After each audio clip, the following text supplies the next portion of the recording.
started working for the brand Lotus Group Real Estate. And then, my business has grown. Right now, I'm now stepping into the commercial real estate side and also on the wholesaling side for real estate. There's so many opportunities that real estate offers you. That is amazing. Yeah. Are you a hands-on kind of a boss, or you are delegated? I'm still an active producing broker. I'm still out in the trenches with my agents. I feel that me being out there, one, it's leading by example, and two, it gives them opportunity, because then I create listings with the houses that I fix, the listings that I get from my past clients. So my business right now is primarily referral business, because I made the sacrifices 4 or 5 years ago to do good customer service, because you got to do right by the client. And because of that, people who refer me, they believe in the work that I do. I don't screw people over. I believe in keeping the long-term relationships. So you are giving us the actual recipe to success, because what you're saying, being honest, helping people and being with them, and in the way that you put it so well, I think that anybody that wants to succeed in your industry, they have to follow that advice. Otherwise, they're going to be in trouble. Yes, they do. The problem with our industry that I see, and remember I told you this instant gratification, is that too many people step over dollars to get pennies and nickels. What do I mean by that? They will risk a long-term relationship that would get them paid years from now to screw them over for a few $1,000s to get a few pennies. Then you lose that relationship. You lose the trust, and you get burned in the business by doing that. So my thing is investing in relationships. I teach my agents, we don't close deals, we open relationships in this business. Who do you learn that from? That was just, I don't know. Sometimes I just think stuff, and it comes my way. And that was one of the things I go, look, we don't close deals. We're a relationship business. Let me take a bet on that.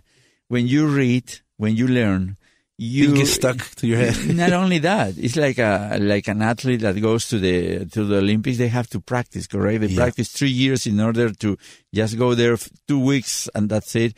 But they exercise, so you can also exercise your brain, and then your brain starts thinking, learning, and change the process and how digest the knowledge. All what you are absorbing now is in your brain, and now you are trained to think and to create that kind of a thinking process. Yeah.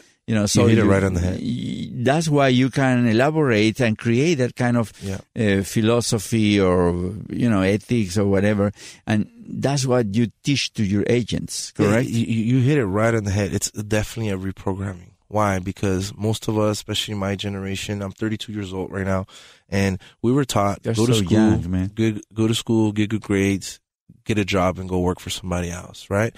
And now you're stepping into an entrepreneur mindset that's totally different. It's a whole different monster. So it takes many years of that programming, and the only thing that's going to do it is the books, the audios, and it's not putting any limits to yourself. Anybody can do whatever they wish. Right. I heard the story where they took this, the fleas, they jump very high. They jump as high as they possibly can. And they took these fleas and they put them inside the jar, and they put a lid on the jar. So then the fleas were only jumping. They kept hitting their head on the lid. Yeah. They keep hitting their head.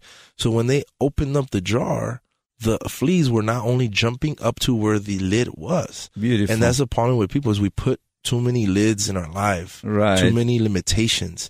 And those limiting beliefs keep us away from coming after our goals. Yeah, we plant stop signs in our mind, and that, nobody tells us but ourselves, stop, and you don't go. You could go. It's just your imagination, your own brain, which is beautiful. How do you select your agents, your team? Is there a process?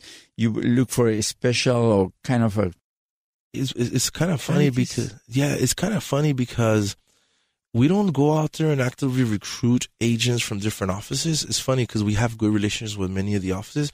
I believe in attracting the people. And I think as human beings, we attract the right people to be part of a team based on who we are. So a lot of the agents that have been coming to our office is from the attraction of what we're doing, social media.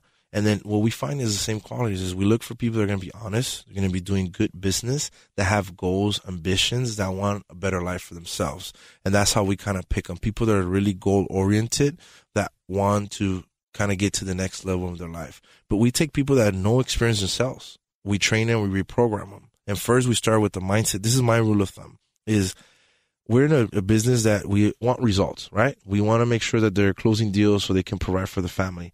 But people can't get the results if they don't take the actions, right? Right. And you're not going to be able to take the actions if you're not having the right philosophies. Right. And the right philosophies come from having the right mindset. So what we do is we attack the mindset first, always. That comes number one. From the mindset, once we reprogram right, we eliminate the limiting beliefs, and then they start taking the actions, and now we can expect the results. You know? So who came with this theory? You yourself? You know what? No, I think I heard it somewhere, and it was kind of different, but I kind of reprogrammed it to myself because I've always been type of mindset. Mindset's always been everything because you need a strong mindset to survive in this business. If you have a weak mindset, you're not going to be in this business. About 80% of the people that come in, they're out of the business within the first to second year of joining. You know, yeah. So only the very select few stay in the business and can survive. This is a commission-only business. Right. It's performance-based. You get paid what you put in. You know, and you have to have a strong mindset. Yeah, and that number that you said, 80%, is kind of average in any industry in business and entrepreneurship. The first 2 years, 80% are out, and then after that 20%, 80% of that 20% is going to be out again in the next 3 or 4 years. So the survivors are really, selected. That's why you are here. Now, mistakes are very important in life, correct? You make mistakes, you learn. Tell me one mistake that really, really taught you something that, has been impressive or a great lesson for you. There's been many out there, right? I can honestly but one, yeah. The one mistake, I think my biggest mistake when I first joined the business is not having the financial literacy to invest my money right. I think that's my biggest mistake. I think people really need to invest at a young age and learning where to invest the money the right way. Because at 25, 26 years old, when I joined the company, the real estate business, started making some good money and it was gone, right? So my biggest mistake is not investing sooner in real estate. Interesting. Now, you mentioned the word money. What money means for you? Money, I believe money, what it means to me is opportunity. I think money is opportunity, hands down. People say that the love of money is bad. And I think money, and they have this bad negative connotation about money. I think money is a great thing. It gives you options. It gives you choices. It gives you opportunity to do more, right? They say money makes you more of the person you already were. If you're greedy, you're going to be greedier. If you're giving, you're going to be more giving. Because with money, you can impact a lot more people. Just say, for example, look at Bill Gates. He has a lot of money. Yeah. He's able to help a lot of people because of money. So I think money gives opportunity. That's what it means to me. And there's always, not so good people that have money and they use the money to do bad things. So what's success for you? You know what? I believe success, and this word, success has nothing to do with the money. I think success is somebody that's doing something they love to do, and they're doing it because they love to do that. There's an audio called The Stranger's Secret, or Nightingale, and it stuck to me. It says, success is that teacher that's doing teaching because they love to teach. They want to help people through teaching. And a success is somebody that's realizing a worthy ideal, something they set for themselves, a goal they set for themselves. That person is a success. So I think that's what success means to me. Somebody that's doing something they set themselves to do, and they're doing a great job at it. Right. So what's the most common mistake you see other entrepreneurs do?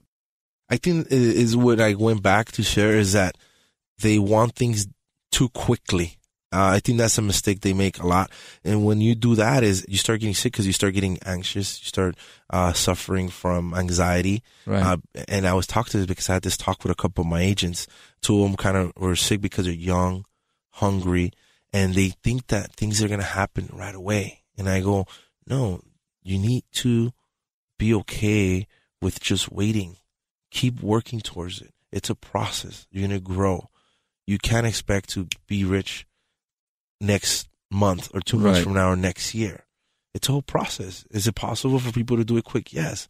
But the journey, and I think the mistake is that people they leave too soon. They quit too soon. Right? They quit too soon because things are not going the way they want to go. You have to be consistent. You have to do it over and over again. And that's the secret of the game. Yeah. Master the mundane. Master the mundane. Master the basics. Right. Now, how could you overcome failure? Have you been faced with failure in life? And I've been faced with failure many times. Of course, you feel disappointed when it happens. I've tried so many different, like I mentioned to you, I tried doing the lonchera business. It wasn't doing good. The business-to-business stuff. And of course, you need to snap out of it. I think with failure is you have to program yourself to not focus too much on the failure. Focus on the lesson of that failure and what you get out of it. Like, what mistake did you make as a person that you're not going to do again? So I believe that I've failed many times. I've failed in so many different businesses, but I call it failing forward. When you fail forward is because you learn from that failure and that mistake, and now you don't do it again and you're a better person. So, yes, definitely failure is a big lesson. Yeah, like Edison said, I haven't failed. I just found another way to do things. Exactly. Well, he made it 10,000 times. He did 10,000 times and he finally figured out. Right. He quit. Right. And he was a great marketing guy. Yes, he was. Because, his name lives till now with the Edison Electrical. Right. And the funny thing is that he was saying that he had the bulb, the actual bombillo que le llamamos, la lámpara, but he didn't have it at the time. So he was just, fake it till you make it. Yeah, he did. He was just making it. Lo hizo como él pudo. Yeah, that's awesome. Now, what's the person or figure that you admire the most in your life so far, besides your parents, of course, that you get inspiration from? When I was getting into it, my biggest one was a guy named Jim Rohn. I'm not sure if you heard his stuff. Jim Rohn was one of the first people to start with the self-help. There's a lot of his material out there. Right. He's the one that I first heard, profits are better than wages. Wages earn your living, but profits make you a fortune. Interesting. So if you would be in front of him, which question would you ask him? Question you say? I have so many, right? He passed away. It's funny because I was going to go see him first time ever seminar, and he couldn't make it because he got really sick. So he would kind of spoke through the overcome that they had there at the event, and I was so sad. And he passed away a few months after that, so I didn't get a chance to see him. But the biggest thing that I probably would ask him is what is the one thing that a person in my age and my thing needs to focus on in order to kind of get to the next level of their business or their life. Right. It's always like you do so good and then you hit this plateau and you want that thing that's going to get you to the next level. So for me, it's asking him that because I read all his books, listened to all his audios. I use a lot of his quotes, So that's one of the biggest questions that I probably would have for him. That's so interesting, because you actually represent the, how do you call el arquetipo, we say in Espanol, the figure, the prototype of what a real entrepreneur is, because it's not only making money.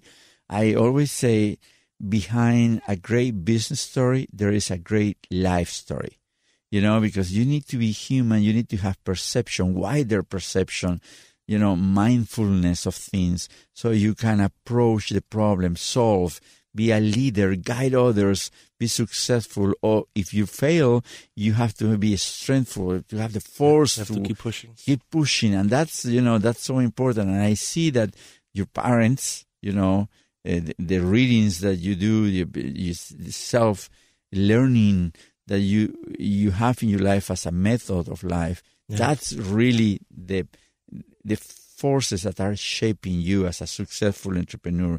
And I still got more growing to do. I haven't figured it out. I'm still going. I'm still pushing to the next level. There's so much more that I know that can be accomplished by changing some habits in my life. Yeah, habits. You mentioned. You have any habit that is... Yeah, bad spending habits. That's what keeps you limited. And I've been, now if you've been 2, 3, 4 years, I've been investing a lot better. I've been doing a lot better with my money. You have the habit of investing. Yeah. Investing. I think is one thing if I could leave for the young people, even the older people. It's never too late to start. But I wish that at 25, when I first started, 26 in the business, that I would have invested the money better, because financially for myself and my family, the legacy that I'm trying to build would have been way ahead You know, I'm still 32 and I still have time. Right. But I think I would have been 10 times better. Investing in real estate? Investing in real estate. Stock? I've invested in many. I'm invested in real estate. I have properties that I buy and flip, and